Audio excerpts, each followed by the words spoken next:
أعوذ بالله من الشيطان الرجيم بسم الله الرحمن الرحيم اللهم صل على محمد وعلى آل محمد كما صليت على إبراهيم وعلى آل إبراهيم إنك حميد مجيد اللهم بارك على محمد وعلى آل محمد كما باركت على إبراهيم وعلى آل إبراهيم إنك حميد مجيد رب اشرح لي صدري ويسر لي أمري واحلل عقدة من لساني يفقه قولي السلام علیکم ورحمۃ اللہ وبرکاتہ۔ انشاءاللہ تعالی آج تین سٹوری ہم لوگ اسٹڈی کریں گے، جیسا کہ پچھلی کئی نشست سے ہم جو ٹاپک ڈسکس کر رہے تھے وہ یہ تھا کہ رسول اللہ صلی اللہ علیہ وسلم جب نبوت کے چوتھے اور پانچویں سال پہنچے ہیں، جب موسم حج آیا ہے تو قریش نے یہ ڈیسائیڈ کیا، آپس کی اتفاق رائے سے یہ ڈیسائیڈ کیا کہ اللہ کے رسول صلی اللہ علیہ وسلم کے بارے میں کس قسم کا پروپیگنڈا جو ہے، کس قسم کی باتیں مکہ سے باہر سے آنے والے لوگوں کو بتانی ہے، تاکہ وہ لوگ جو ہیں وہ آپ صلی اللہ علیہ وسلم سے بددل ہو جائیں، بدزن ہو جائیں اور آپ صلی اللہ علیہ وسلم کی بات نہ سنیں۔ ٹھیک ہے، تو دعوت و تبلیغ کے جو ممکن اثرات نفوس عرب پہ ہو سکتے تھے اس کو کینسل آؤٹ کرنے کی کوشش تھی۔ ٹھیک ہے، تو اس کے بارے میں ہم نے یعنی اسٹڈی کر رکھی تھی۔ پھر اس کے بعد ہم نے یہ دیکھا تھا کہ اس پروپیگنڈے کے اثرات کیا کیا ہوئے، وہ ہم نے لاسٹ لیکچر میں کور کیا تھا۔ تو اسی اثرات کے کنٹینویشن کو آج ہم آگے پڑھتے ہیں انشاءاللہ تعالی، اور اس میں ہم آج تین اسٹوری کو نقل کریں گے آپ کے سامنے۔ ایک اسٹوری ہے دماد الازدی رضی اللہ عنہ کی قبول اسلام کی، دوسری ہے عمر ابن ابصہ رضی اللہ عنہ، انہوں نے اسلام قبول کیا، اور پھر ابو ذر غفاری رضی اللہ عنہ۔ ان تین حضرات کے قبول اسلام، یعنی کئی لوگوں نے اس کے بعد جو ہے وہ قبول کیا اسلام کو اس پروپیگنڈے کے بعد، اور میں نے بتایا کہ اس پروپیگنڈے کے نتیجے میں عرب کے مختلف قبائل کے اندر رسول اللہ صلی اللہ علیہ وسلم کا تذکرہ جو ہے شروع ہو گیا، جو پہلے آپ صلی اللہ علیہ وسلم اور صحابہ کرام کی کوششوں سے بھی یہ ممکن نہیں ہو سکا تھا کہ آپ صلی اللہ علیہ وسلم کی دعوت کو اس طریقے کا پلیٹ فارم مل پائے، یا کم سے کم آپ کو اس طریقے کی شہرت مل پائے جس کے نتیجے میں لوگ آپ کی بات سنیں۔ اب معاملہ یہ ہو گیا، یعنی کفار قریش کی ثابت قدمی کے ساتھ اور آگے بڑھ بڑھ کے آپ صلی اللہ علیہ وسلم کے بارے میں لوگوں کو وارن کرنے کی وجہ سے عرب کے مختلف علاقے سے آ رہے قبیلوں کے اندر آپ صلی اللہ علیہ وسلم کے تذکرے بالکل عام ہو گئے۔ ٹھیک ہے، تو ایک آدمی جب فیمس ہو جاتا ہے تو چاہے وہ برے کونوٹیشن سے فیمس ہوا، لیکن لوگوں کے ذہن میں اب اس کا کچھ تصور آ جاتا ہے نا،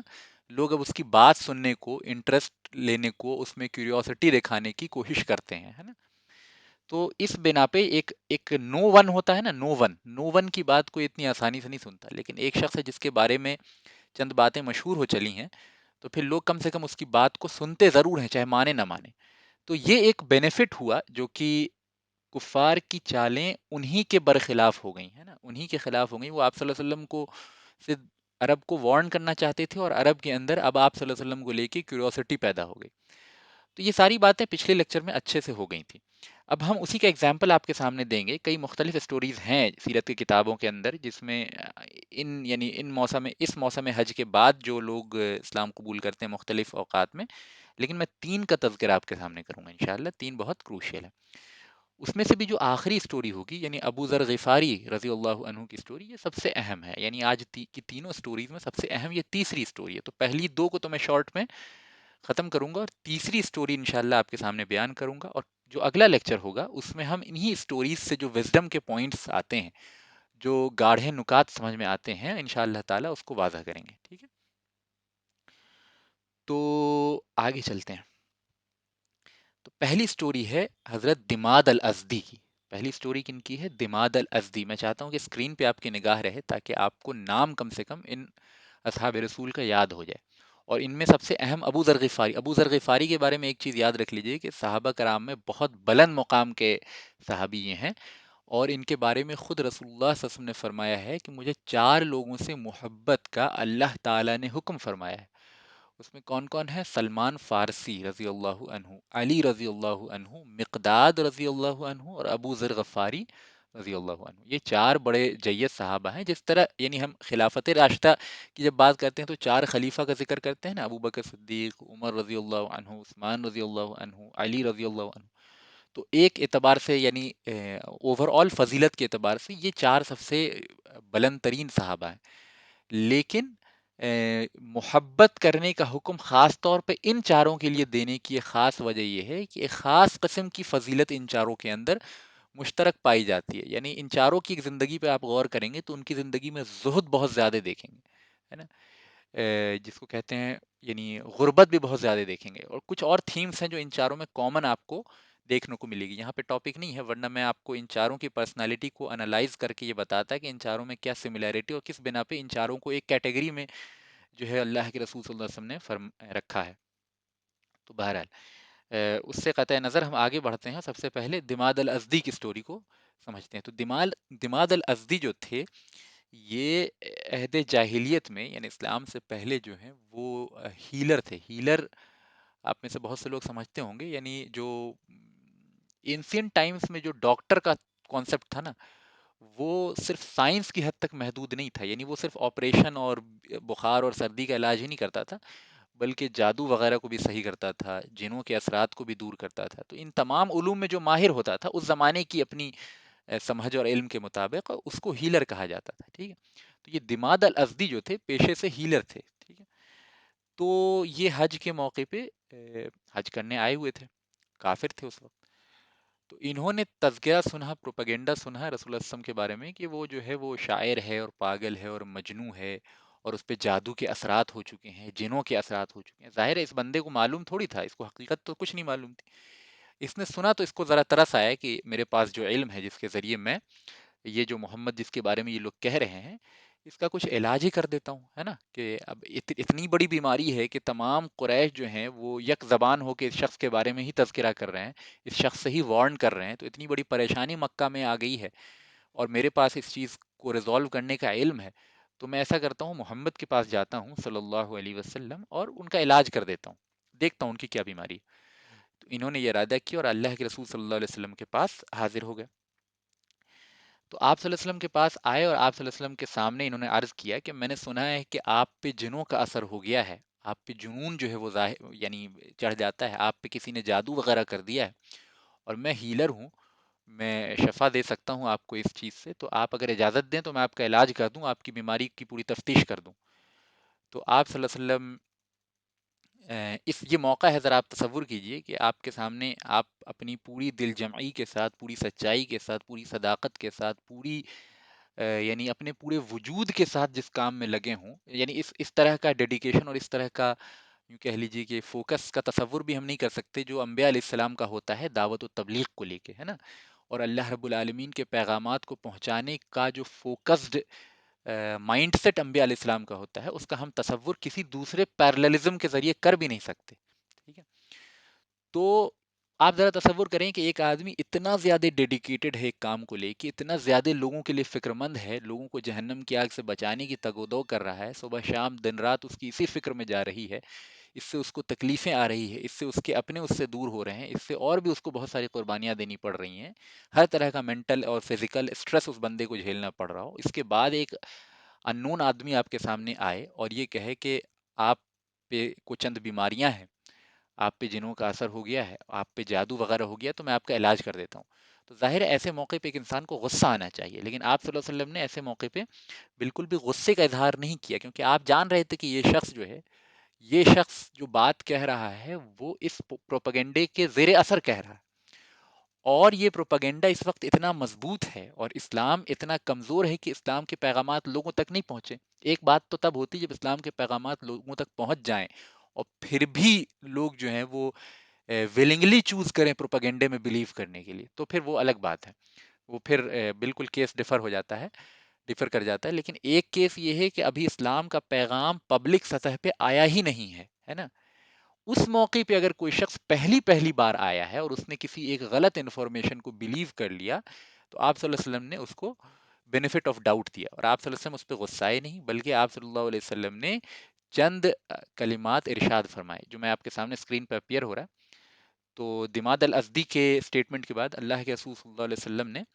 فرمایا ان الحمد للہ نحمدہ ونستعینہ ونستغفرہ ونعوذ باللہ من شرور انفسنا ومن سیئات اعمالنا من یہدی اللہ فلا مضل له ومن يضلل فلا هادي له واشهد ان لا اله الا الله وحده لا شريك له واشهد ان محمدا عبدہ ورسولہ۔ یہ خطبے کے الفاظ ہیں جو آپ جمعے کے خطبے میں بعض لوگ سنتے ہوں گے۔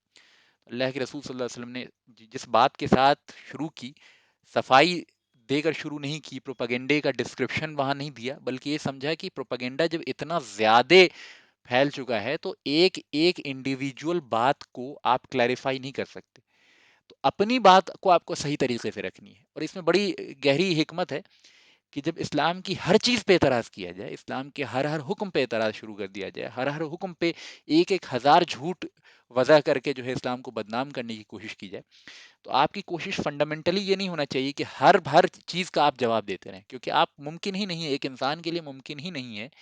کہ اسلام کے ہزاروں لاکھوں حکم میں سے ہر حکم پہ 1 لاکھ جھوٹے اعتراضات کیے جانے لگیں، ایک ایک ہزار جھوٹے اعتراضات کیے جانے لگیں، تو ہر اعتراض کا وہ جواب دیتا رہے، یہ ممکن ہی نہیں ہے انسان کے لیے۔ تو اس موقع کا سب سے بہترین روش یہ ہوتی ہے کہ rather than clarifying every small detail about Islam, you give the rough and overall estimate of Islam، اور بیسک میسج کو آپ اچھے طریقے سے کنوے کریں۔ ہر سوال کے ہر اعتراض کا جواب دینا تب ممکن ہوتا ہے جب اعتراضات چند ہوں، 4 6 اعتراض ہو، 10 اعتراض ہو،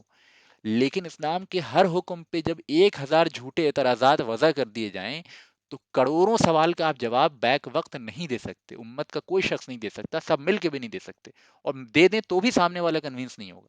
تو ایسی صورت میں جب کوئی سامنے والا پوری طرح سے پروپیگنڈے سے متاثر ہو، اس کے سامنے ہر چیز کا جو ہے جواب دینا ضروری نہیں ہوتا، بلکہ بہترین ڈسکورس یہ ہوتا ہے، سنت سے ہمیں پتہ چلتا ہے کہ ہم اسلام کا ایک اوور آل میسج اس کے سامنے رکھیں rather than clarifying every point۔ ٹھیک ہے، تو اللہ کے رسول صلی اللہ علیہ وسلم نے اسلام کا ایک فنڈامنٹل میسج جو ہے بڑی خوبصورت اور بلیغ انداز میں رکھا، ان الحمد للہ، کہ بے شک تمام تعریفیں اللہ تعالیٰ کے لیے سزاوار ہیں، نحمدہ ونستعینہ، ہم اسی کی تعریف کرتے ہیں اور اسی سے مدد طلب کرتے ہیں، ونستغفرہ، اور اسی کے سامنے اسی سے مغفرت چاہتے ہیں، اسی کے سامنے استغفار کرتے ہیں، ونعوذ باللہ من شرور انفسنا، اور اللہ تعالیٰ کی ہم پناہ پکڑتے ہیں اپنی نفوس کی برائیوں سے، یعنی اپنی برائیوں سے بھی ہم اللہ تعالیٰ کی پناہ پکڑتے ہیں، ومن سیئات اعمالنا، اور ہماری برائیوں کی، ہمارے گناہوں کے جو برے اثرات ہو سکتے ہیں ہمارے اوپر، ان سے بھی اللہ تعالیٰ کی ہی پناہ پکڑتے ہیں۔ من یہدہ اللہ فلا مضل لہ، جسے اللہ تعالیٰ ہدایت دے دے کوئی اسے گمراہ نہیں کر سکتا، ومن یضلل فلا ہادی لہ، اور جسے اللہ تعالیٰ گمراہ کر دے اسے کوئی ہدایت نہیں دے سکتا۔ واشہد ان لا الہ الا اللہ، اور میں گواہی دیتا ہوں کہ اللہ کے ماں سوا کوئی لائق عبادت نہیں ہے، وحدہ لا شریک لہ، وہ تنہا ہے اور اس کا کوئی شریک نہیں ہے، واشہد ان محمدا عبدہ ورسولہ، اور میں اس بات کی بھی گواہی دیتا ہوں کہ محمد اللہ کے بندے اور رسول ہیں۔ تو یہاں پہ دیکھیں بڑا بلیغ انداز ہے کہ سب سے پہلی چیز جو بیان کی گئی کہ تعریف کل کی کل اللہ تعالیٰ کے لیے، یعنی کسی کے اندر کوئی خوبی ہے، کسی کے اندر کوئی صلاحیت ہے، کسی کے اندر کوئی طاقت ہے، کسی کے اندر قوت ہے، تو اصلاً وہ اللہ کی ہے اور اللہ کے دینے سے ہوئی ہے۔ کسی کے پاس اگر اپنا پیسہ ہو اور وہ اس پیسے پہ خوش ہو رہا ہے کہ میرے پاس چند پیسے ہیں اور چند چیزیں ہیں، تو اس کا ایک میننگ سمجھ میں آتا ہے، لیکن آپ نے کسی کو پیسہ دیا اور یہ کہا کہ اس کو 5 دن کے لیے رکھ لو، اور وہ بندہ اس پیسے پہ فخر کرنے لگے، تو اس کی آپ ادا کو، اس کے اس طریقے کو بیوقوفی قرار دیں گے، رائٹ؟ تو اسی طرح بندے کے پاس جو بھی چیز ہے یا دنیا کے اندر جو بھی خوبصورتی ہے، جو بھی اچھائی ہے، وہ اللہ کے دینے سے، گویا ہر اچھی چیز میں تعریف کی مستحق جو ہے وہ اللہ کی ذات۔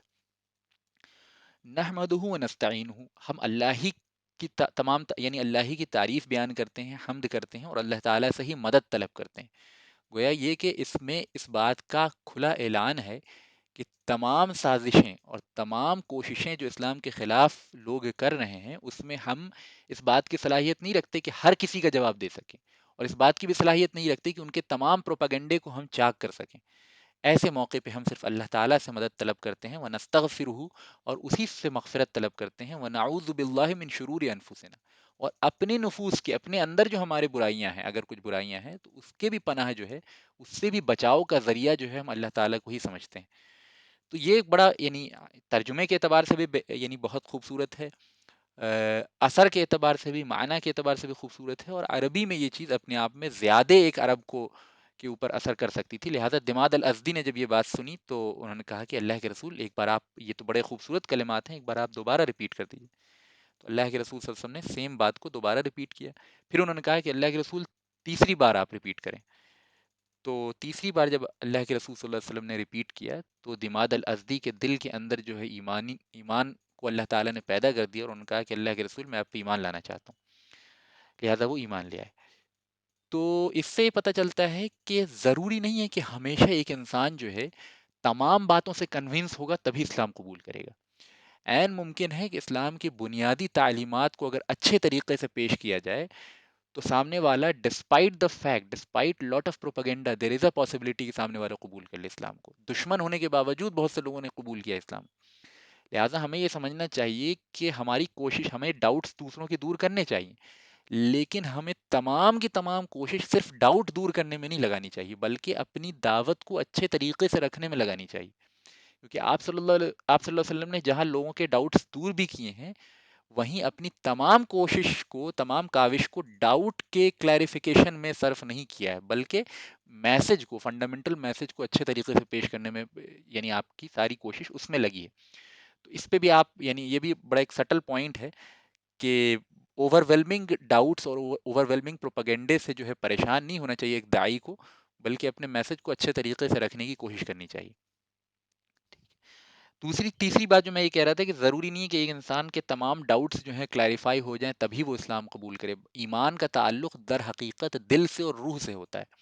تو بعض دفعہ ممکن ہے کہ ایک انسان کو آپ لمبا چوڑا ڈسکشن کرتے رہیں اور تمام لاجیکل آرگیومنٹیشن سے کنوینس کر لیں، تب بھی وہ ایمان قبول نہ کرے. اور بعض دفعہ آپ دیکھتے ہیں کہ ایسے لوگ جو بہت زیادہ عقلی صلاحیت نہیں رکھتے، بہت زیادہ جو ہے وہ ذہین نہیں ہوتے، بہت زیادہ ان کے ڈاؤٹس کو کلیریفائی نہیں کیا جاتا، لیکن چند باتیں ان کو اسلام کی لگ جاتی ہیں اور وہ اسلام قبول کر لیتے ہیں. تو در حقیقت ایمان کا تعلق جو ہے وہ دل اور روح سے ہے. جب روح کے اندر ایمان اللہ تعالیٰ ڈال دیتا ہے تو یہ ساری جو بندھنیں ہیں، یہ سارے حجابات ہیں، وہ دور ہو جاتے ہیں، انسان جو اسلام قبول کر لیتا ہے. آبویسلی میرے کہنے کا یہ مطلب نہیں ہے کہ آپ لوگوں کے ڈاؤٹس کلیریفائی نہ کریں یا ان کو لاجیکل آرگومنٹیشن کے ذریعے اسلام کو پروف نہ کریں. یہ کہنے کا مطلب نہیں ہے، یہ ساری چیزیں کریں، لیکن ایمان کو اس بات کے ساتھ ڈپینڈنٹ نہ سمجھیں کہ سامنے والا تبھی ایمان قبول کرے گا جب 100% ہم اس کو کنوینس کر لیں گے لاجیکلی. بہت سے لوگ ہیں ہمارے، یعنی ہمارے مسلمانوں کے درمیان بہت سے ذہین لوگ ہیں جو اسلام کی حقانیت اور اس کے تمام لاجیکل پہلو سے کنوینسڈ ہوتے ہیں، لیکن عملی زندگی میں ان کے آپ دیکھتے ہیں کچھ بھی نہیں ہوتا. اور بہت سے لوگ ہوتے ہیں جو زیادہ اس قسم کے الجھنوں میں نہیں پڑتے اور ان کے دل کے اندر ایمان بہت زیادہ ہوتا ہے. تو اصل چیز ایمان جو ہے وہ اللہ کی طرف سے ہے اور اس کا تعلق دل اور روح سے ہے. ٹھیک ہے. انٹلیکچولی کنوینسڈ ہونا is not the only way through which ایمان از اٹینڈ. یہ بات آپ مد نظر رکھ لیں. تو یہ دماغ الازدی کی سٹوری تھی. آگے چلتے ہیں. دوسری سٹوری ہے عمرو ابن ابصہ. عمرو ابن ابصہ کی سٹوری ہے. یہ بھی مکہ سے باہر کے ہیں اور ان کے تعلق سے واقعات جو صحیح مسلم وغیرہ میں مینشنڈ ہے، معاف کیجیے گا، مسند احمد وغیرہ میں مینشنڈ ہے ان کے تعلق سے واقعات، اور صحیح مسلم میں بھی. اور غالباً جہاں تک مجھے یاد آ رہا ہے ترمیزی میں روایت ہے یا نہیں ہے، مجھے میں اس کے بارے میں شیور نہیں ہوں. بہرحال یہ بھی مکہ کے نہیں تھے، باہر ہی سے تھے، عرب کے دوسرے علاقے سے تھے. انہوں نے بھی جو ہے موسم حج میں اللہ کے رسول صلی اللہ علیہ وسلم کے بارے میں مختلف باتیں سنی تھی. تو ان کا معاملہ یہ تھا کہ ان کو اس بات کا یقین ہو چکا تھا اسلام کے آنے سے پہلے ہی کہ یہ بت پرستی وغیرہ جو ہے اور یہ جو دین ہے میری قوم کا، یہ دین جو ہے صحیح نہیں ہے، یہ حق والا دین نہیں. لہٰذا یہ اپنے قوم کے دین کو چھوڑ چکے تھے. جب اللہ کے رسول صلی اللہ علیہ وسلم کا چرچا انہوں نے سنا اور یہ سنا کہ یہ شخص بھی جو ہے وہ بت پرستی سے منع کرتا ہے اور خالص توحید کی دعوت دیتا ہے، تو یہ چلے آئے اللہ کے رسول کے پاس ملاقات کرنے، اور اللہ کے رسول صلی اللہ علیہ وسلم کے پاس خاموشی سے ملے. جیسا کہ حدیث کے الفاظ ہیں، وہ فرماتے ہیں کہ وہ تلقفتو، کہ میں یعنی ایسے عالم میں آپ صلی اللہ علیہ وسلم کے پاس ملنے گیا کہ یعنی بالکل سیکریٹلی، یعنی عرب سے، یعنی مکہ سے باہر کا کوئی شخص جب مکہ کے اندر آپ صلی اللہ علیہ وسلم سے ملاقات کرنے آتا تو وہ اس بات کا کو کھل کے نہیں کہہ سکتا کہ میں محمد سے ملنے آیا ہوں صلی اللہ علیہ وسلم. کیونکہ دھیرے دھیرے ہم دیکھ رہے ہیں وقت گزرنے کے ساتھ ساتھ کفار قریش کی گتیویدیاں اتنی تیز ہو گئیں، ان کی مخالفت اتنی شدید ہوتی چلی گئیں کہ اب وہ موقع آ چکا ہے 5ویں سال یعنی نبوت کے 5ویں سال تقریباً، کہ وہ جو ہے وہ فزیکل ٹارچر کرنے میں بھی جو ہے پیچھے نہیں ہٹ رہے ہیں، اور وہ مکے سے باہر کے آنے والے کسی شخص پہ بھی حملہ کرنے سے نہیں رک رہے ہیں، اور آپ صلی اللہ علیہ وسلم کے ساتھ ہر ممکن کوشش کر رہے ہیں کہ کوئی باہری شخص جو ہے وہ آپ سے نہ مل سکے۔ تو اب ان کی کوششیں جو ہیں وہ صرف پروپیگنڈے اور باتوں کی حد تک محدود نہیں ہیں، بلکہ physically they are also hampering people coming from outside of Makkah to meet رسول اللہ صلی اللہ علیہ وسلم۔ تو یہ جو عامر ابن ابسہ جو ہے خاموشی سے آپ صلی اللہ علیہ وسلم کے پاس آتے ہیں اور کہتے ہیں کہ اللہ کے رسول صلی اللہ علیہ وسلم، آپ کو کس نے بھیجا ہے؟ تو اللہ کے رسول نے فرمایا کہ مجھے اللہ تعالیٰ نے جو ہے مبعوث کیا ہے، نبی بنا کے بھیجا ہے۔ تو انہوں نے پوچھا ہے کہ اللہ تعالیٰ نے آپ کو کس بات کا حکم دیا ہے؟ تو اللہ کے رسول صلی اللہ علیہ وسلم نے فرمایا کہ مجھے اس بات کا حکم دیا گیا ہے کہ میں اللہ کی تنہا عبادت کروں اور اللہ کے ساتھ کسی کو شریک نہ ٹھہروں، اور تمام بتوں کو توڑ دوں، بتوں کو ڈسٹرائے کر دوں۔ تو آپ صلی اللہ علیہ وسلم کے کانفیڈنس اور آپ صلی اللہ علیہ وسلم کی کلیئرٹی ان میسج کو بھی ہم یہاں نوٹ کر سکتے ہیں کہ یہ وہ موقع تھا جو سب سے زیادہ ڈینجرس تھا آپ کے لیے اس بات کو کہنا، اور یہ وہ بات تھی جس کی وجہ سے شریف ترین انسان بھی مکہ کا آپ کا دشمن ہو چکا تھا۔ یعنی اگر آپ صلی اللہ علیہ وسلم دوسری باتوں کے ذریعے دعوت دیتے تو ممکن تھا کہ مکہ کے بہت سے لوگ آپ کی بات مان لیتے۔ یعنی رسول اللہ صلی اللہ علیہ وسلم اگر اس بات کی دعوت دیتے کہ چلو ہم لوگ زنا کو ختم کرتے ہیں مکہ سے، یہ بھی بہت اچھی دعوت ہوتی کہ نہیں ہوتی؟ بہت اچھی دعوت ہوتی۔ اس دعوت کو اگر آپ فور فرنٹ پہ رکھتے تو بہت سے لوگ آپ کے سپورٹ میں آ جاتے، لیکن رسول اللہ صلی اللہ علیہ وسلم نے ایسی بات کی ساتھ دعوت کی شروعات کی جس کا آپ کو سب سے زیادہ حکم دیا گیا تھا، یعنی توحید کا بیان اور شرک کا رد۔ یہ وہ چیز تھی جس نے دکھتی رگ پہ ہاتھ رکھ دیا مکہ کے لوگوں کے، اور آپ بہت مکہ کے شریف لوگ بھی رسول اللہ صلی اللہ علیہ وسلم کے دشمن ہو گئے، لیکن پھر بھی آپ صلی اللہ علیہ وسلم نے اس بیان حقیقت سے بالکل گریز نہیں کیا، اور اس موقع پہ جو بہت ڈینجرس سچویشن ہے، ہر طرف سے جو ہے کفار رسول اللہ علیہ وسلم کو یعنی یوں کہہ لیجیے کہ ہر طرح کی بندشیں لگا رہے تھے، اس موقع پہ آپ صلی اللہ علیہ وسلم اپنے آخری اسٹیٹمنٹ کو حذف کر سکتے تھے۔ آپ یہ کہہ سکتے تھے کہ مجھے اللہ وحدہ لا شریک لہو کی عبادت کے لیے بھیجا گیا ہے، اور اللہ کے ماں سوا کسی اور کی عبادت سے منع کیا گیا ہے۔ حالانکہ یہ بھی مشکل بات تھی، لیکن اتنا کہہ کے بھی آپ رک سکتے تھے۔ لیکن آپ صلی اللہ علیہ وسلم نے پھر یہ فرمایا کہ مجھے بتوں کو ڈسٹرائے کرنے کے لیے بھی بھیجا گیا۔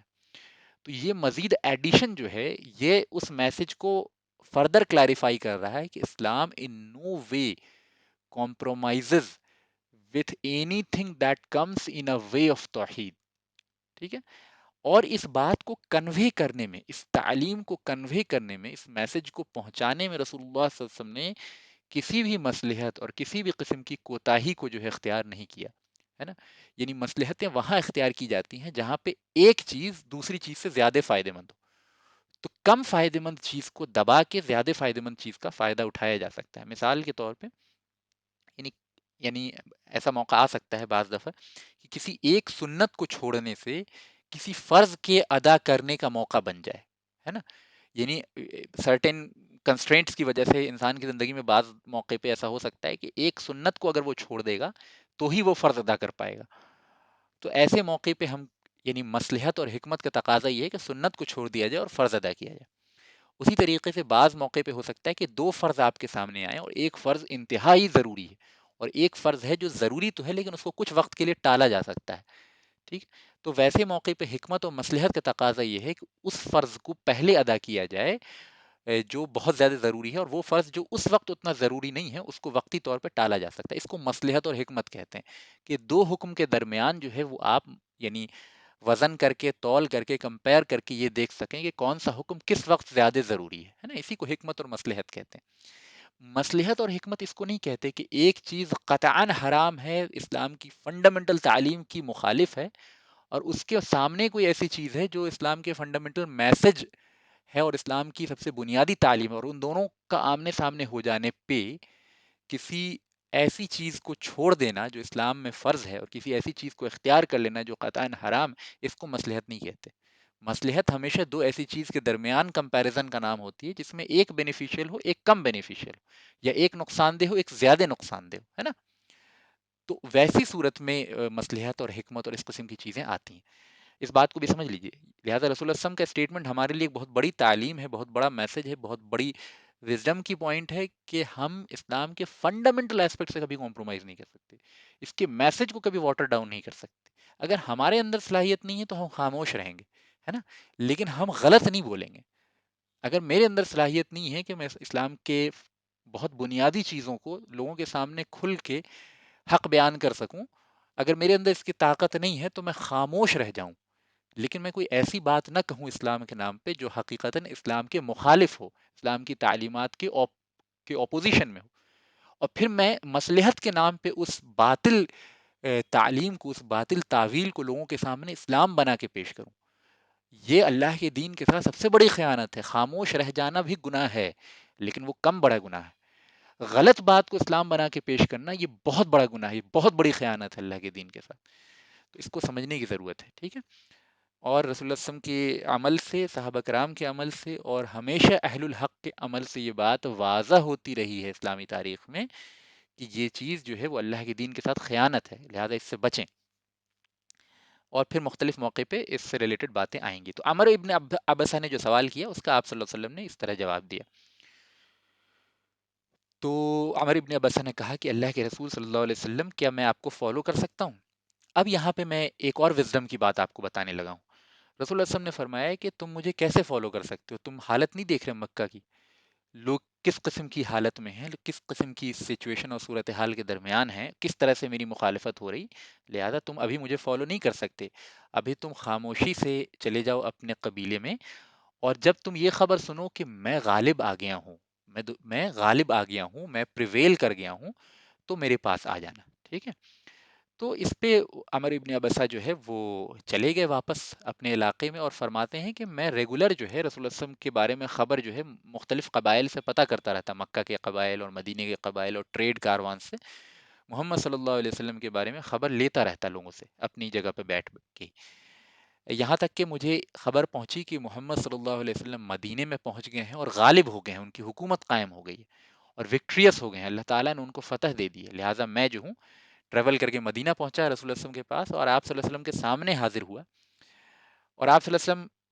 بیٹھے ہوئے تھے۔ میں نے آپ صلی اللہ علیہ وسلم سے پوچھا کہ اللہ کے رسول کیا آپ مجھے پہچانتے ہیں؟ تو اللہ کے رسول صلی اللہ علیہ وسلم نے فرمایا ہاں میں تمہیں پہچانتا ہوں، تم وہی شخص ہو جو فلاں فلاں موقع پہ فلاں فلاں دن میرے پاس آئے تھے اور میں نے تم سے یہ بات کہی تھی۔ آپ ذرا تصور کریں، یہاں پہ دو باتیں میں آپ کے سامنے رکھوں گا، ذرا تصور کریں اللہ کے رسول صلی اللہ علیہ وسلم کی مشغولیت کو ہم اور آپ جو ہے دو کام اگر اپنے ذمے اٹھا لیں اور اس کو صحیح طریقے سے ادا کرنے کی کوشش کریں تو پھر باقی تیسرا کوئی کام نہیں کر سکتے ہیں۔ چار ذمہ داریاں ہم پہ زندگی کی پڑ جاتی ہیں تو ہم باقی چیزیں بھول جاتے ہیں، ہے نا؟ ہماری جاب کے آورس اگر بڑھ جاتے ہیں تو پھر باقی چیزوں کو ہم وقت نہیں دے پاتے۔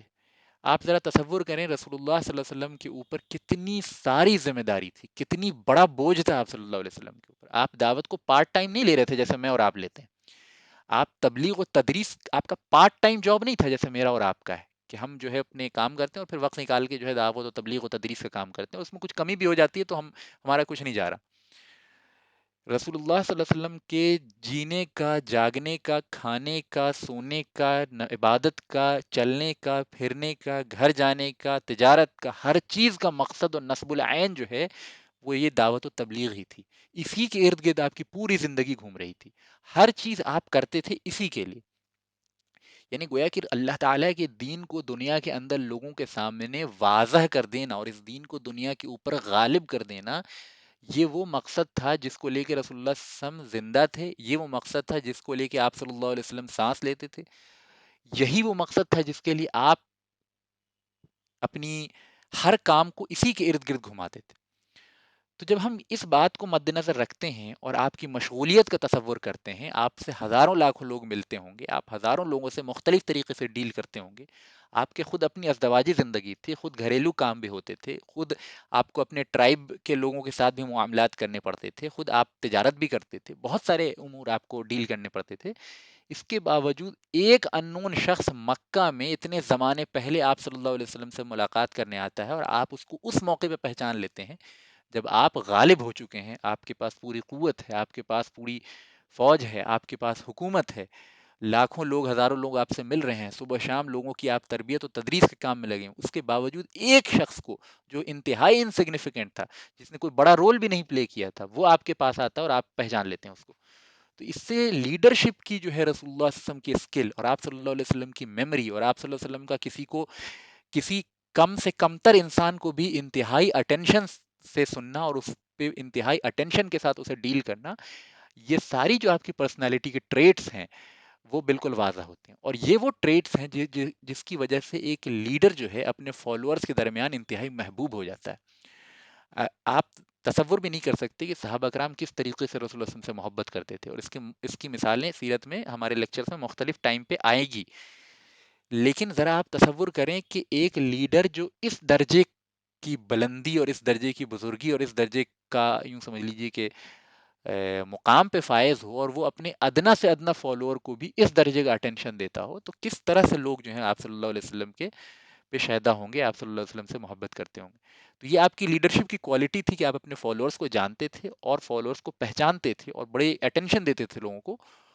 اور یہ افیکٹو لیڈرشپ میں ایک بہت اہم کوالٹی ہوتی ہے، ٹھیک ہے، ایک پوائنٹ۔ دوسرا پوائنٹ یہ کہ اس موقع پہ آپ صلی اللہ علیہ وسلم نے عامر ابن ابسہ کو یہ کہا کہ تم ابھی مجھے فالو نہیں کر سکتے، واپس اپنے قبیلے چلے جاؤ۔ اس سے پہلے کے واقعے میں ہم دیکھتے ہیں، دماد الازدی کے واقعے میں دیکھتے ہیں کہ نہ صرف یہ کہ آپ صلی اللہ علیہ وسلم نے دماد الازدی سے کہا کہ مجھے فالو کرو، بلکہ یہ بھی کہا کہ اپنے قبیلے کی طرف سے بھی مجھے جو ہے اوتھ آف ایلیجینس دو۔ لہٰذا دماد الازدی نے خود ہی اپنے قبیلے کی طرف سے اوتھ آف ایلیجینس دیا۔ تو ہم دیکھتے ہیں کہ رسول اللہ صلی اللہ علیہ وسلم جو ہے مختلف لوگوں سے مختلف طریقے سے ان کی صلاحیت، ان کے ماحول، ان کی سچویشن اور ان کے بیک گراؤنڈ کے حساب سے ڈیل کرتے تھے۔ آپ ایک لاٹھی سے سب کو نہیں ہانکتے تھے، اور یہ آپ صلی اللہ علیہ وسلم کی انتہائی ذہانت کی علامت تھی، انتہا درجے کی آپ کے اندر ذہانت اور فطانت تھی، جس کے نتیجے میں آپ صلی اللہ علیہ وسلم پہچان لیتے تھے کہ کون آدمی کس کیلیبر اور پوٹینشیل کا ہے، اور کس سے کس طریقے سے کام لینا ہے، کس کو کس طرح کی سچویشن میں ڈالنا ہے۔ تو ہمیں رسول اللہ صلی اللہ علیہ وسلم کی سیرت سے رزلٹس ڈیڈیوس کرنے میں اس بات کا دھیان رکھنا چاہیے کہ ہم اندھے بہرے ہو کے رزلٹ نہ ڈیڈیوس کریں۔ اس واقعے سے آپ رزلٹ یہ ڈیڈیوس کر سکتے ہیں کہ بھائی جب خطرہ ہو تو کوئی اسلام قبول کرنا چاہے تو اس سے کہہ دو کہ ابھی قبول کرنے کی کوئی ضرورت نہیں ہے، ٹھیک ہے۔ اور پھر دوسرا شخص جو اس سے پہلے کی واقعے سے آپ یہ رزلٹ ڈرائیو کر سکتے ہیں کہ چاہے کتنا بھی خطرہ ہو، بڑی سے بڑی ڈیمانڈ جو ہے اسلام کے لانے والے سے کی جا سکتی ہے۔ تو یہ دو بالکل کانٹراسٹنگ بیہیویئر رسول اللہ صلی اللہ علیہ وسلم کا رہا، ہم دیکھتے ہیں ان دو واقعات میں۔ یہ شو کرتا ہے کہ آپ کے اندر ذہانت کتنی زیادہ تھی، آپ کتنے دور اندیش تھے، اور لوگوں کی پہچان کتنی زیادہ تھی، سچویشن کو انالائز کرنے کی صلاحیت کتنی زیادہ تھی۔ لہٰذا ہمیں سیرت کو بلیک اینڈ وائٹ میں نہیں دیکھنا چاہیے، اور اس طرح کے جو ہے بلیک اینڈ وائٹ اصول سیرت سے نہیں نکالنے چاہیے، بلکہ ہمیں یہ دیکھنا چاہیے کہ رسول اللہ صلی اللہ علیہ وسلم نے کس موقع پہ کس شخص سے کتنے ڈفرینٹلی ڈیل کیا، اور یعنی سچویشن دونوں جگہ سیم ہے۔ آپ دیکھیں، یہ بھی خطرے کا موقع ہے، وہ بھی خطرے کا موقع ہے، لیکن ایک شخص دماد الازدی سے رسول اللہ صلی اللہ علیہ وسلم نے اتنی بڑی ڈیمانڈ کی کہ نہ تم صرف یہ اسلام قبول کرو بلکہ اپنے قبیلے کی طرف سے بھی مجھے بیعت دو۔ اور یہ عمر ابن ابسہ سے جو رسول اللہ صلی اللہ علیہ وسلم نے ڈیل کیا، تو ان سے بالکل یہ کہا کہ نہیں، ابھی تم مجھے فالو نہیں کرو، دل سے قبول کر لو اسلام، اور خاموشی سے جو ہے اپنے قبیلے میں جا کے رہو، اور جب میرا غلبہ ہو جائے تب میرے پاس آنا۔ تو یہ بتاتا ہے کہ انسان کو کیلیبر کے حساب سے بھی ڈیل کرنا چاہیے لیڈر کو۔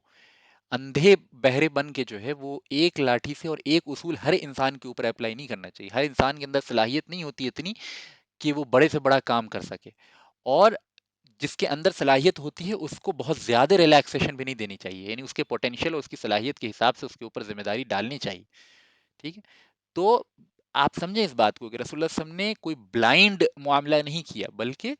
عمر ابن عبسہ کو ان کی صلاحیت کے مطابق، ان کے سچویشن اور ان کے ٹرائب کی کنڈیشن کے مطابق حکم فرمایا، اور دماد الازدی کو ان کے کیلیبر، ان کی صلاحیت، ان کے یعنی دیکھا کہ دماد الازدی ایک انفلوئنشیل پرسن ہے، ہیلر کی بڑی عزت ہوتی تھی، انفلوئنشیل پرسن ہے، لہٰذا وہ اگر اپنے قبیلے والوں سے کہے گا تو لوگ اس کی بات مانیں گے،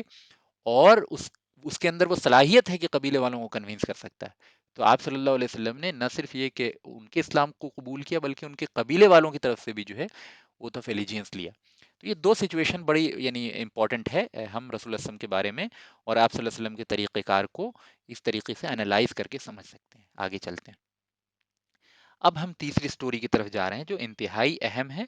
اور سب سے زیادہ امپورٹنٹ ہے out of all the stories that we are going to study today. Obviously یہ اسٹوری شاید آج کمپلیٹ نہ ہو پائے، میں کوشش کروں گا لیکن شاید آج کمپلیٹ نہ ہو پائے، تو نیکسٹ ٹرن پہ کریں گے، اور اس سے ریلیٹڈ جو وزڈمس ہیں وہ تو موسٹ ڈیفینیٹلی ہم لوگ نیکسٹ ٹرن پہ کریں گے۔ تو آگے چلتے ہیں، میں آپ لوگوں سے ریکویسٹ کروں گا کہ اگر آپ لوگوں کے ذہن میں کوئی سوال آ رہا ہو تو ابھی بالکل نہ لکھیں، اس کو بچا کے رکھیں، اینڈ میں ہم 5 منٹ کوشچن آنسر لیں گے، تو اس وقت جو ہے وہ آپ سوال پوچھیں۔ چلیے، ابو ذر غفاری کے بارے میں نے بتا دیا کہ ان کا مقام کیا ہے، ان کی فضیلت کیا ہے، ان کی سٹوری پڑھتے ہیں۔ اس سے پہلے کہ ہم ابو ذر غفاری کی سٹوری پڑھیں، ان کا جو نام ہے اس کے بارے میں سمجھ لیجیے۔ ان کا اصل نام ابو ذر ہے، اور یہ قبیلہ غفار سے ان کا تعلق تھا، اس لیے ان کو غفاری کہا جاتا ہے نا۔ یعنی بعض لوگ ہوتے ہیں نا، ان کے ساتھ ان کے علاقوں کا نام بھی ہوتا ہے، ٹھیک ہے۔ بعض شاعر ہوتے ہیں، ہم یعنی اردو میں تو خاص طور پہ آپ دیکھتے ہیں کہ جو شاعر ہوتے ہیں وہ ان کے نام کے ساتھ ان کے شہر کا نام بھی اٹیچ ہوتا ہے، تو اسی طرح قبیلے کا نام غفار قبیلے سے تعلق تھا ابو ذر غفاری کا۔ عہد جاہلیت میں غفار وہ قبیلہ تھا جو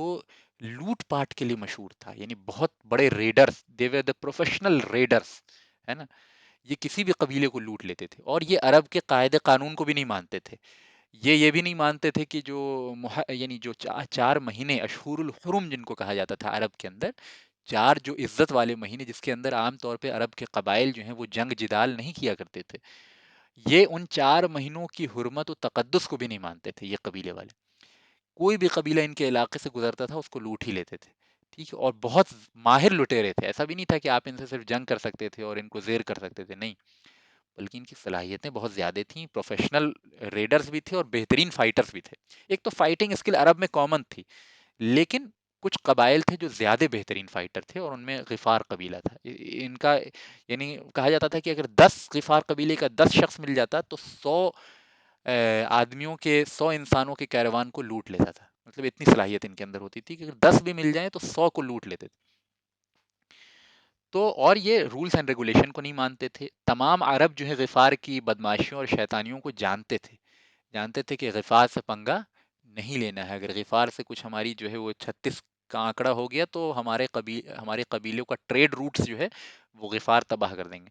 تو یہ اس قبیلے سے ابو ذر غفاری کا تعلق تھا۔ ابو ذر غفاری طبیعتاً بہت شریف تھے اور نیک تھے، دور جاہلیت میں بھی جب اسلام نہیں بھی قبول کیا تھا تو ان کے اندر ایک خاص قسم کی عجب قسم کا جو یوں کہتے ہیں کہ زہد اور دنیا سے بے رغبتی، اور یعنی اپنے قبائل کے بھی جو ان طریقے تھے اور ان کی رسومات تھی اس سے بھی ان کو بے رغبتی تھی۔ تو یہ بہت یعنی بہت بددل رہتے تھے اپنے قبیلے سے، ان کی عادات سے، ان کے اطوار سے۔ تو کرپشن جب انہوں نے اپنے قبیلے کے اندر دیکھا، اور یہ دیکھا کہ اشہر الحرم یعنی جو حرام مہینے ہیں ان کے اندر بھی جو ہے غفار قبیلے والے جو ہے نہیں رکتے ہیں لوٹ پاٹ سے، تو ایک وقت آیا جب جس کو کہتے ہیں نا کہ انسان کے پیشنس کا گھڑا جو ہے وہ فل ہو جاتا ہے تو پھر وہ پھٹ پڑتا ہے۔ جب انہوں نے دیکھ لیا کہ اب جو ہے میری برداشت سے باہر ہو رہا، تو انہوں نے اپنے بھائی کو، اپنی ماں کو، اور خود یہ تینوں لوگ جو ہیں وہ غفار قبیلہ چھوڑ کے نکل گئے۔ یعنی قبیلے سے نکل جانا اس زمانے میں بہت بڑی بات تھی، آج کے دور میں یہ کوئی بڑی بات نہیں، انسان جو ہے وہ اپنے رشتہ داروں سے فوراً ہی تعلق توڑ دیتا ہے، چھوٹی چھوٹی باتوں پہ اپنے علاقے کو چھوڑ دیتا ہے، کوئی بڑی بات نہیں ہے۔ لیکن اس زمانے میں قبیلے سے نکل جانا یوں سمجھ لیجئے کہ اتنا بڑا ڈیسیزن ہوتا تھا کہ اس کا تصور بھی نہیں کیا جا سکتا۔ انسان کتنا بھی اپنے قبیلے والوں سے بددل ہو، قبیلے چھوڑ کے نہیں جاتا تھا، کیونکہ اس کی لائف لائن قبیلے سے جڑی ہوتی تھی، پوری سوشل لائف اس کی قبیلے سے جڑی ہوتی تھی، پوری اس کی اکنامک لائف قبیلے سے جڑی ہوتی تھی۔ یعنی یہ کہا جاتا تھا کہ اگر کسی شخص کو قبیلے سے نکال دیا گیا تو گویا اس کی موت کا یہ فرمان ہے، وہ اکیلا سروائیو ہی نہیں کر سکتا۔ اس موقع پہ 3 لوگوں کا اپنے قبیلے سے الگ ہو جانا، یہ دور جاہلیت میں بھی، اسلام سے پہلے بھی ابو ذر غفاری کے ڈٹرمنیشن اور ان جس پرنسپل میں وہ بلیو کرتے تھے اس کو لے کے اسٹرانگ اسٹینس اور اسٹینڈ لینے کی جو صلاحیت بعض پرسنالٹیز میں ہوتی ہے اس کو واضح کرتا ہے۔ Even if he was not guided with Islam at that time, even if he was not a Muslim at that time, but he had the potential to take a stand for what he believes، ٹھیک ہے۔ تو اور اتنا بڑا action یعنی اپنے قبیلے کو چھوڑ دینا، تو یہ تینوں لوگ جو ان کے بھائی کا نام انیس تھا، ان کا نام ابو ذر، اور ان کی ماں، یہ تینوں لوگ جو ہیں وہ غفار قبیلے کو چھوڑ کے باہر نکل جاتے ہیں، اور پہلے اپنے چچا کے یہاں جا کے رہتے ہیں۔ تو چچا کے یہاں کچھ مہینہ اور کچھ زمانہ یہ گزارتے ہیں اپنے چچا کے یہاں، لیکن پھر کچھ معاملات ہیں جن پہ اختلاف ہو جاتا ہے۔ اب وہ چونکہ یہاں پہ ریلیونٹ نہیں تھا تو وہ اسٹوری میں نے اسکپ کر دی ہے کہ کیوں اختلاف ہوتا ہے چچا سے۔ بہرحال چچا سے اختلاف ہوتا ہے، یہ چچا کا گھر بھی چھوڑ دیتے ہیں یہ تینوں، اور آ کے جو ہے مکہ کے باہر ایک چھوٹا علاقہ تھا، ایک گاؤں تھا، وہاں آ کے یہ لوگ اپنا یعنی جو یوں کہتے ہیں کہ نومیڈک لائف جس کو کہہ لیجیے، کہ وہ وہاں پہ اپنا ٹینٹ وینٹ لگا کے وہیں رہنے لگتے ہیں۔ تو یہ وہ موقع ہے رسول اللہ صلی اللہ علیہ وسلم کے حج، یعنی مکہ کے باہر جس زمانے میں یہ رہ رہے ہیں، یہ وہ زمانہ ہے جب نبی صلی اللہ علیہ وسلم کی نبوت کا چوتھا و 5واں سال چل رہا تھا۔ تو اس موقع پہ وہ مکہ کے اطراف میں آ کے رہنے لگتے ہیں یہ تین لوگ. یہی وہ موقع تھا جب حج کا معاملہ ہوا اور اس طرح کے پروپیگنڈے ہوئے، تو ابو ذر غفاری نے سنا کہ محمد نام کا ایک شخص ہے جو نبوت کا دعویٰ کر رہا ہے صلی اللہ علیہ وسلم،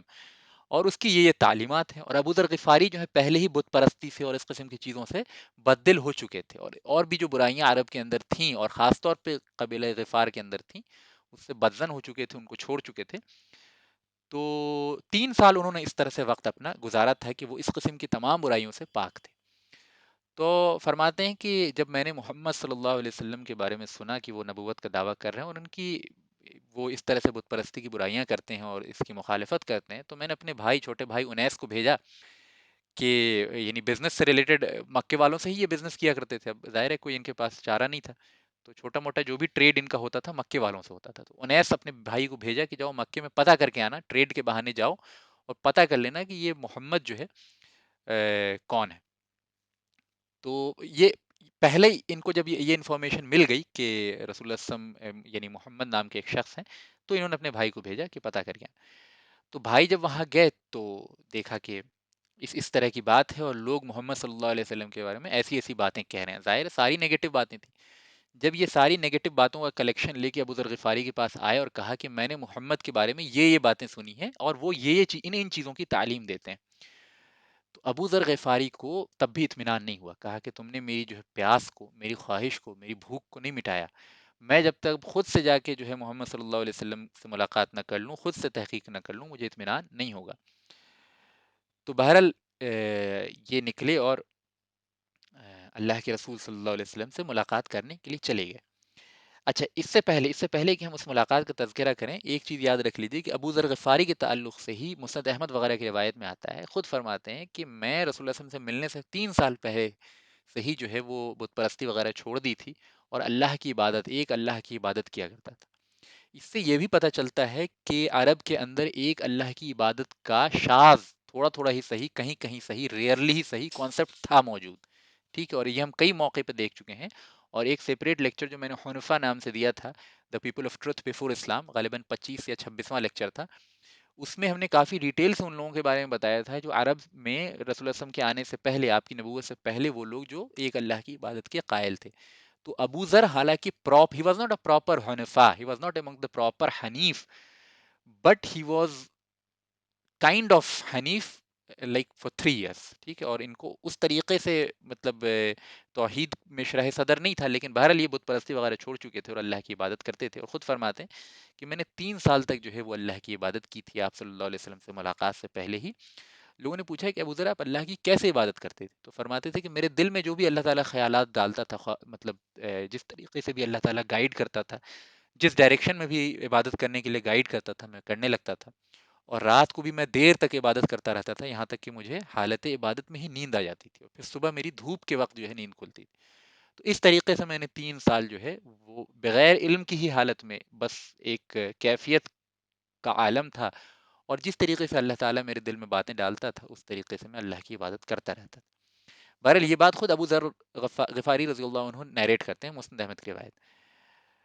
چلیے اب موونگ اہیڈ، ابو ذر غفاری نے یہ ارادہ کیا کہ ہم خود جا کے رسول اللہ صلی اللہ علیہ وسلم سے ملیں گے اور دیکھتے ہیں کہ کیا پتہ چلتا ہے. جب ابو ذر غفاری پہنچے، خود نیریٹ کرتے ہیں، مسند احمد کے الفاظ ہیں کہ ابو ذر غفاری مکہ کے اندر پہنچے تو میں نے ایک انسان کو مکہ کے اندر دیکھا. میں نے پوچھا کہ کیا تم مجھے محمد کے پاس لے جاؤ گے صلی اللہ علیہ وسلم؟ تو فرماتے ہیں کہ اس شخص نے میری جیسے ہی بات سنی، اس نے قریش کے لوگوں کو بلانا شروع کیا اور قریش کے لوگوں نے مجھے پتھروں سے مارنا شروع کیا، اور یہاں تک کہ سب ایک کے بعد ایک میرے اوپر ٹوٹ پڑے اور میرا حالت، یعنی مجھے اتنا مارا کہ میری کیفیت ہے وہ نصوب الاحمر کی طرح ہو گئی. نصوب الاحمر کہتے ہیں، احمر مطلب ریڈ، اور نصوب کہتے ہیں یعنی ایک خاص قسم کا بت تھا جو ریڈ کلر کا ہوا کرتا تھا مکہ کے اندر. تو ابو ذر غفاری یعنی میٹافوریکلی بتا رہے ہیں کہ مجھے اتنا مارا کفار قریش نے میرے صرف اس سوال کے بنا پہ کہ میری حالت جو ہے وہ اس ریڈ آئیڈل کی جیسی ہو گئی، یعنی میرا پورا جسم جو ہے وہ ریڈ ہو گیا اور بے ہوشی کیفیت طاری ہو گئی، پورا جسم جو ہے خون سے لہو لہان ہو گیا. بہرحال اس کے بعد جو ہے وہ لوگوں نے مجھے چھوڑ دیا. تو میں کسی طرح پھسٹتا پھسٹتا جو ہے وہ حرم شریف کے پاس پہنچا اور زمزم کو جو ہے وہ پیا، اور زمزم سے اپنے جسم کو دھویا اور اپنے جسم کو صاف کیا، خون وغیرہ کو صاف کیا، اور 30 دن تک مجھے محمد صلی اللہ علیہ وسلم کا پتہ نہیں چل سکا، لیکن میں اس عزم کے ساتھ آیا تھا، میں اس ارادے کے ساتھ آیا تھا کہ محمد سے ملے بغیر یہاں سے نہیں جاؤں گا صلی اللہ علیہ وسلم. لہذا خود نیریٹ کرتے ہیں، حدیث کے الفاظ ہیں، خود فرماتے ہیں کہ 30 دن تک میری غذا صرف زمزم کا پانی تھا. یعنی 30 دن تک میں نے کوئی اناج، کوئی دانہ، کوئی کھانے کی چیز جو ہے وہ نہیں استعمال کی، مسلسل صرف زمزم کا پانی پیتا رہا. اور فرماتے ہیں کہ یعنی اس سے کیا ایکسپیکٹڈ ہے، اس سے ایکسپیکٹڈ ہے نا کہ انسان یا تو مر جائے گا، یعنی most likely this is not possible for any one of us, for normal human being to stay alive just by water for 30 days. It's not physically not possible. تو یہ ایک معجزاتی عمل تھا، ٹھیک ہے. اور پھر اس میں زمزم کی تاثیر بھی تھی، جس کے ذریعے اللہ تعالیٰ نے ان کو ایسی صحت بخشی کہ 30 دن تک وہ صرف پانی پہ زندہ رہے. اور فرماتے ہیں صرف زندہ نہیں رہے، میں نے ویٹ گین کرنا شروع کر دیا، اور ویٹ گین اتنا کیا کہ میرے پیٹ کے اوپر جو ہے وہ فیٹس فولڈ اپ ہونے لگے، ہے نا. جیسے یعنی ہمارے یہاں تو یہ چیز بڑی کامن ہے کہ پیٹ پہ فیٹ ویٹ جمع ہو جائے، لیکن بدوؤں کے ہاں، عرب کے ہاں یہ چیز کامن نہیں تھی. کیوں؟ کیونکہ وہ اتنی ہارڈ لائف گزارتے تھے کہ فیٹ کا تصور، اور وہ بھی پیٹ پہ، ان کے ہاں کوئی تصور ہی نہیں تھا. مسلسل جو ہے وہ تو جنگ لڑ رہے ہیں، گھوڑے پہ ٹریول کر رہے ہیں، ہر طرح کا فزیکل کام کر رہے ہیں. ہمارے لائف اسٹائل مختلف ہے، اس لیے ہمارے یہاں fat accumulation is a very normal thing. But for them it was very surprising thing کہ فیٹ ایکومولیٹ ہو رہا، وہ بھی ایسی سچویشن میں when he is not even eating a proper food یا کچھ بھی food, is just having the water of Zamzam. تو فرماتے ہیں کہ 30 دن تک میں نے کچھ بھی نہیں کھایا، صرف زمزم کے پانی پہ گزارا کیا، اور جو ہے نہ صرف یہ کہ میں یعنی زندہ رہا، بلکہ مجھے میری صحت بہتر ہو گئی، اور میرا وزن بڑھ گیا، اور میرے بدن پہ فیٹ ایکومولیٹ ہونے لگا. تو یہ وہ واقعہ ہے. اس کے بعد ایک دو تین اور چھوٹے چھوٹے واقعات ہیں ابو ذر غفاری کے، جو chain of incidents which leads Abu Dharr Ghifari to رسول اللہ صلی اللہ علیہ وسلم. یعنی کچھ اور واقعات ہوں گے ایک کے بعد ایک، جس کے ذریعے ابو ذر غفاری کی ملاقات اللہ کے رسول صلی اللہ علیہ وسلم سے ہوگی، وہ ایمان قبول کریں گے، اور اس کے بعد کیا معاملہ ہوتا ہے وہ اسٹوری کے فارم میں آپ کو انشاءاللہ نیکسٹ لیکچر میں بیان کروں گا. اور پھر یہ بھی بتاؤں گا کہ اس اسٹوری سے، ابو ذر غفاری کی اسٹوری سے ہمیں کیا کیا وزڈم کے پوائنٹس جو ہیں وہ ملتے ہیں انشاءاللہ تعالیٰ. کیونکہ بات ذرا طویل ہو گئی، تو آج یہیں پہ اپنی بات کو ختم کرتا ہوں. میں اللہ تعالیٰ سے دعا ہے کہ جو بھی ہم نے پڑھا اللہ تعالیٰ اس کو شرف قبولیت بخشے، اور نیکسٹ ٹرن پہ آپ لوگ خود بھی جوائن ہو جائیں اس اسٹوری کو کمپلیٹ کرنے کے لیے، اور اس سے ریلیٹڈ جو وزڈم کے نکات ہیں اس کو سیکھنے کے لیے انشاءاللہ تعالیٰ. السلام علیکم ورحمۃ اللہ وبرکاتہ. میں انشاءاللہ اب آپ لوگوں کے سوال جواب لے لوں گا.